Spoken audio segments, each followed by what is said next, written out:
Hello, everybody. Welcome back. This is the third in the series of SMPTE Media Technology Summit preview streams. And today we are fortunate enough to have two very well known engineers from the global engineering community for media and entertainment. And the topic that we're going to talk about today basically are the sessions that will be held on 17 October that have to do with the advancements in IP production and delivery.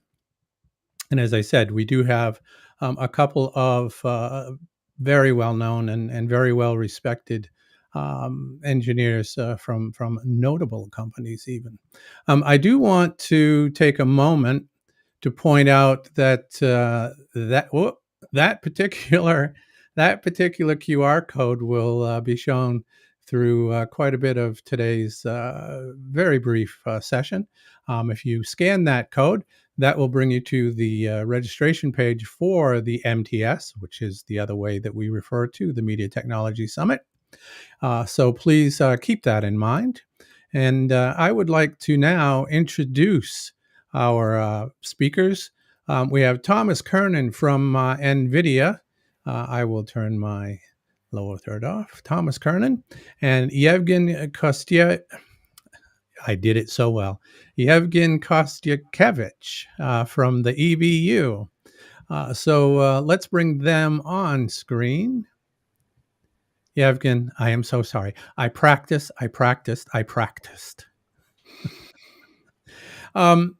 So thank you for joining us.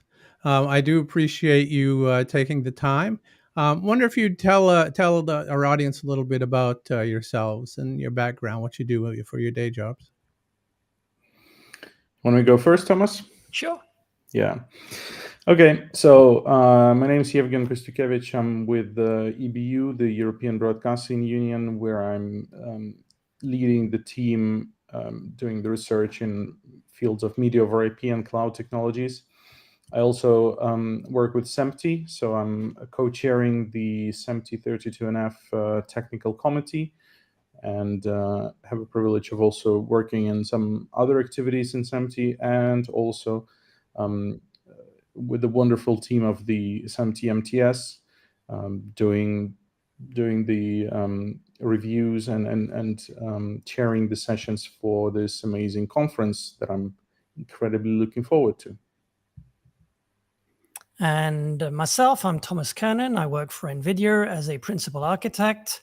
I've been involved in IP for close to 30, yeah, we're getting on to 30 years, I think, through different industries, ranging from internet service providers, telco, and media and entertainment. So I'm at a cross section between different verticals that require the transport of IP traffic. One of the areas that I do work on quite a bit in terms of research development is related to synchronous timing in the media space, but also in other industries such as telco. SMPTE for 15 plus years, I think. And I've also served as a co-chair in the technology committees, standards director, SMPTE fellow, and I've been involved in the conference in different roles for a number of years, and I actually do enjoy every year working with the program committee on selecting the papers and helping support this amazing event. Great. Thank you so much. I'm going to stay off camera here for just a little bit because I want to bring up the actual sessions that you will be chairing. And as you can see, these sessions, the four of them, will occur on Tuesday, 17 October in Hollywood. And I wonder, could you tell us a little bit about the papers that are included in your sessions? And you can tell the folks which ones you are chairing, and then a little bit about what's included in each of those sessions. Sure, I'll kick it off. So the first two bullets will be the the sessions that I'll be chairing. So we've got 4 papers in the first group and then 3 in the second group. The order in which they are, it's not exactly linear. It's more of an arc in terms of how the content is grouped together to some extent. We have everything ranging from production, in-camera visual effects, and how the latest standards are helping drive this in the virtual production space. But if you take it from there, you then have that content that needs to be encoded and go to different outputs, such as virtual reality or extended reality appliances. So there's a whole side on how do we move such content to those devices over different transports, such as 5G, for example. And how do we handle also the latency or the low latency that is required for such environments? So it's an interesting lineup in terms of different technologies that coexist or that overlap one another in order to deliver immersive experiences. So that's one side of the content. The other side is going to be on how do we distribute this to the masses, both in terms of large CDN deployments or in terms of data transfer, depending on the type of production, type of content, and so on. And last but not least, we also have, and I think this will be quite interesting for the audience, is something that's maybe more tangible or practical in terms of we've been building these new infrastructures, but do we have all the right metrics in order to be able to understand how they behave, and should we revisit that in order to adapt it to these new workflows? So I'd say that that's the part I'll be chairing. Ievgen? Yep. So I'm taking a lead on the bottom 2, which I see as kind of a 2 parts discussion about the latest advancements in IP and cloud-based production, but not limited to that, because we're going to also be looking a little bit on the edge processing. There will be a touch of 5G, even a touch of low Earth orbit satellites there. And there will be quite a lot about time. So there is at least 2 papers about timing and synchronization. One that I'm especially looking for will be looking at redundant timing. This is a question that's been asked very often, and this is a topic that is not addressed quite as often and quite as well understood as some others in the industry. So I'm looking forward to reading and listening about that paper. And it's really all about kind of new the basic plumbing is there. What can we do to improve our lives, right? So how can we properly manage and the resources and share the resources? How can we make sure, also what Thomas said, how can we make sure that in this particular case that the timing is performing as expected, and that it's really redundant and not just working on one leg but not on the other. So that's a little bit what we'll be talking about. There will be a lot of ST2110, but not only. There will be also a lot of public cloud and some other things that we're moving beyond and exploring what ST2110 actually enables us to do beyond the plumbing. Great, thank you so much. That actually was very helpful in understanding what you're trying to deliver to the audience that attends. I do have a couple of questions that I would like to ask, and I would like to invite our guests, which I can see that we have a number of guests online in each of the platforms, YouTube, Facebook, and LinkedIn. Please go ahead and type in your questions for Thomas and Ievgen, and we will take them as they come in, and we will show them on the screen. But until they start to come in, let's talk a little bit about those papers. The process, I think we've discussed the process of selection, but how were they selected and why were they selected for your sessions? Ievgen, you want to give it a shot? Sure. So the the initial selection of the papers is done after the public call. So of course we can only operate with something that people would like to talk about. But then there is a committee, there is the whole kind of board that of known and respected people in the industry. Humble brag, I'm sorry. Basically every single paper gets individual review by everyone, almost everyone in the group, and has a series of marks and series of comments, and based on that the certain threshold is established, and then basically all the papers that got a grade are reviewed individually. We have a series of meetings, and we make a decision based on these comments and opinions of the group to give a go to different papers, or not. Okay, great. We have a question. I'm going to bring it up on the screen if that's okay.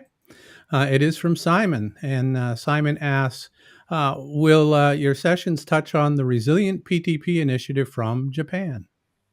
So I'll assume the question is directed to the comment that Ievgen made about a paper covering PTP redundancy. So resiliency and redundancy. We could spend the next 2 hours debating one over the other. Since I'm familiar with the paper that Ievgen is referring to, it is a paper about redundancy. And in that case, it's more following the 2110 architectures where we have these red-blue networks for redundancy, that you would actually, how do you handle the switch over from one path to the other in a seamless way with a certain number of, let's say, logic, or a certain amount of logic to ensure that it is not just an arbitrary decision, since timing does not work in the same way as 2110 video frames that are duplicated in order to make the flow redundant. For the details, all I'll say is attend the conference and come and listen to the paper presentation and read the paper, and most likely everything else will be revealed. Good. Next question that I have is, because it is a networking opportunity, the conference, which is an important part. The social part is important, but fundamentally, it is an opportunity to learn about advancements and technology, and even in some cases about the people that work within the industry. But what are the 3 most important or critical learning objectives from your sessions, off the top of your head? So the way I'll phrase it is, I think that the lineup that we have in terms of paper gives an attendee, first of all, an edge in terms of the developments going on in the industry. I mean, unless you're an insider working maybe for an organization that is entirely focused on this, as a practitioner or as somebody who's involved in the industry, you need to have a very wide scope. You need to understand a lot of what's going on in different areas in order to keep your edge or learn more in a given field based on whatever your business requirements may be. So I think it gives you a good overview of what is happening right now. Where's the latest research going on? But already beyond, the basic research, we're now talking about usually applied research to some extent. So how does this then convert into use cases, and what can be, what are the takeaways from there in terms of how does it benefit your own company, your own business, your own consultancy, wherever you may be in the industry. So for me, I would say that even as a regular attendee for the conference, I think I've been to the event for 15 years in a row, something Wow. like that. There's always something to learn, despite the fact that I live and work at the forefront of this industry. So that's my opinion on why people should attend. Great. Ievgen, do you have anything to add? I think it's also an incredible opportunity to network with the authors and with the peers and with SMPTE folks, and something that Thomas actually mentioned not so long ago is the fact that you get the access to the papers ahead of time, i.e., you don't have to wait almost a year for them to appear in the journal. Is that right, Thomas? Because they are published. That is right. So those are the selected that actually go to the journal, depending on where they sit in the pipeline, may be published 3, 6, 9, 12 months later, or never. So in order to be able to stay up to date and ahead of the pack, attending the conference is the best way to follow the technology innovation, and of course network with those who are part of it. And I can add a little insight into the actual process, how the papers get into the journal. The papers that are selected will be made available as is to conference attendees, and then they're forwarded to the SMPTE Board of Editors, where they're sort of distributed to folks based on their areas of expertise, and they are critiqued and tweaked and further refined before they make it into the journal. And as you said, the way that the journal is structured, those papers will be grouped a lot of times by theme, by topic, and papers of special importance will, be added as extra paper in a issue of the journal if there's additional value to them. Okay. How many conferences are there and learning opportunities in the industry? There are just so many. What makes these sessions different from other presentations that you might hear elsewhere?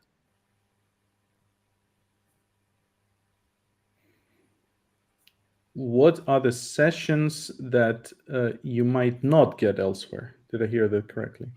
Or what is it about the papers in the sessions that you'll hear in your sessions? The papers that you hear in your sessions, that what will they learn that they may not learn elsewhere?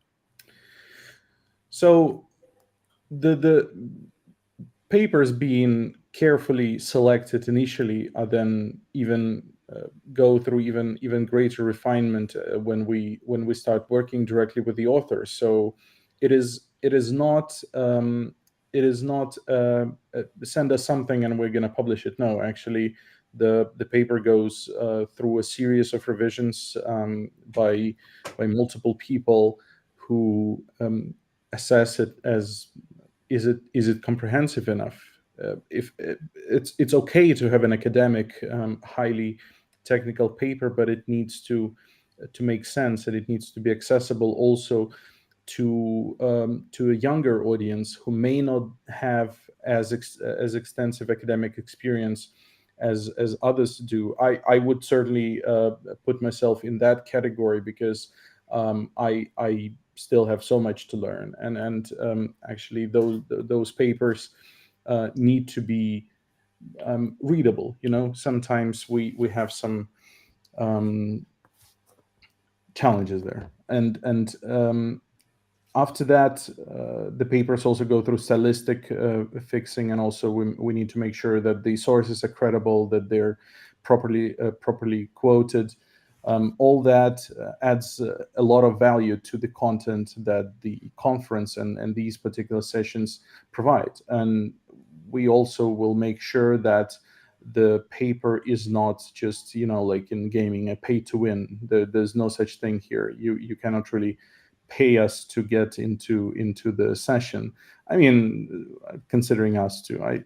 Thomas, are you getting paid a lot for your papers?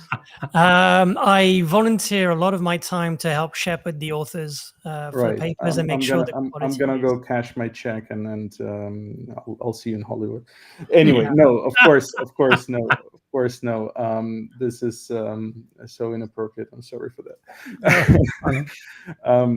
So that I think sets it apart from a lot of conferences. And Thomas, what do you think? Yeah. So what I was summarizing was, I think the shepherding process to help the authors understand the scope and how they should be presenting their content is very important. I mean, that's a big task from the program committee and the chairs. And I feel that making sure that, as Ievgen pointed out, papers are understandable by others than just the domain field experts is important, so that the message that the authors are trying to promote is actually distributed to a widest possible audience. So I'm not saying we should remove any hyper specialization of papers. I'm saying that as part of the process, trying to help the authors understand or provide context for their paper to a wider audience helps them and benefits their work to be reachable by a wider audience. So that's one of the things that I also enjoy about the process that we go through for building content for this conference. And I mean, beyond the 2110 and the IP and everything else we've been talking about here, there are a lot of other topics. I mean, the content really is wide. I mean, we've got high dynamic range, we've got imaging science. Yes, we're talking about streaming, OTT, CDNs. There's also digital cinema. The content delivery, of course, is mixes with the OTT. We said we had 5G in there. We've got cloud. I mean, it's a very diverse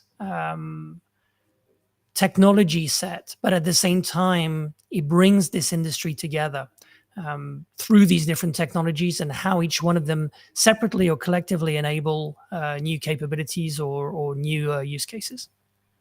So personally, every time I go there, I learn something new, right? Because people say that there is actually life beyond the 32NF technical committee, and it seems to be true. And then the conference actually proves that, and it's a breath of fresh air for some. Absolutely, absolutely. And an opportunity to network. We must emphasize on that. You meet a lot of people. Face-to-face should never be undervalued. If it's for sharing a cup of coffee, a cup of tea, or bumping into somebody, just dare to say hello and kick off the next conversation.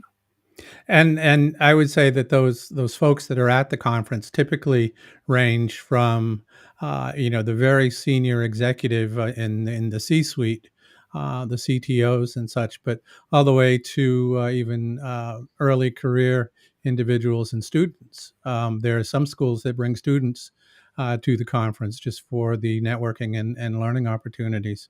You'll make some new friends. And Maya has sent a chat. Yes, we'll have students coming over. So there will be students there.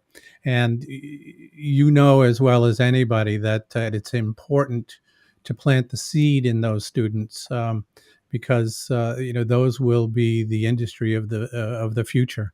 And so motivating them and inspiring them, come and lend them your expertise and your thoughts. And help them to learn and get into the industry in some meaningful way. And if I may, just Joel, yes. We were all students one day. We were in those shoes, and they should understand that this is one of the best ways to grow and to connect, and who knows where it will lead them in their career. Because you never know when will be the next opportunity to share a beautiful continental breakfast on a rooftop with these bunch of people. That's right. That's right. I keep referring to Maya. Maya is SMPTE's Director of Education, and she is sending us messages in the chat, very helpful messages, I should say, to make sure that we cover the important points. So thank you, Maya, for doing that. We have just a few minutes left. Do either of you have any closing thoughts? Any closing comments before we end? I'll just say that I saw the program, and when I saw the program, I thought, well, how lucky I would be if this would be my first time going there and just rediscovering it as for the first time. It's going to be an amazing program with a lot of value, with a lot of very unique research in a multitude of fields by an incredible roster of authors from all around the world, literally from everywhere in the world. And I'm so looking forward to seeing everyone there. So if you're there, come say hello. I would like um, to talk to you. I'll be happy to share a cup of American coffee with you. We're in Europe, for those who don't know. They have different coffee. No offense, though. I'm so sorry. I should really. I should. No. I'm digging a very deep grave for myself. You're not. You're being real, and we appreciate it. Yeah, that's all I'm gonna say. I hope to see you all there, and come say hello. So besides the coffee, I'll mention the fact that I'm looking forward to the change. Well, not the change, but I think the evolution in the program in terms of the last day with the different visits that will take place, or the breakouts. That's always something that I look forward to. And this time it doesn't seem to overlap with other parts, which for me is a plus. But more to the point, I think what's interesting is the fact that we have more choice of sessions that we want to attend than slots. So fortunately, we actually do get to access all the papers. And if you can't see the speaker or you can't see the session because you're in the middle of a hallway conversation and you got called by time, or something's taken you out from the room for a few minutes, there's always an opportunity to catch up, and that's great. Our good friend Willem Vermost is saying that he's looking forward to the MTS. And Maya said that there will be a SMPTE color bar, which, as I understand it, is a real bar with refreshments, shall we call them? Great. Okay. Well, we have almost reached the end of our time. So, Ievgen, Thomas, thank you very much. Maya again says, yes, it's a real bar. That's important to know. Thank you for being part of this and giving us some insight into your sessions. Now, there are other sessions going on that same day, but in this particular installment of the MTS preview live streams, we wanted to focus on IP production and delivery. So thank you for sharing your expertise and insight about the program, selection process, and for being with us in general. And with that, we shall call it a day, and we will see you in Hollywood. Take care, everybody. Thank you.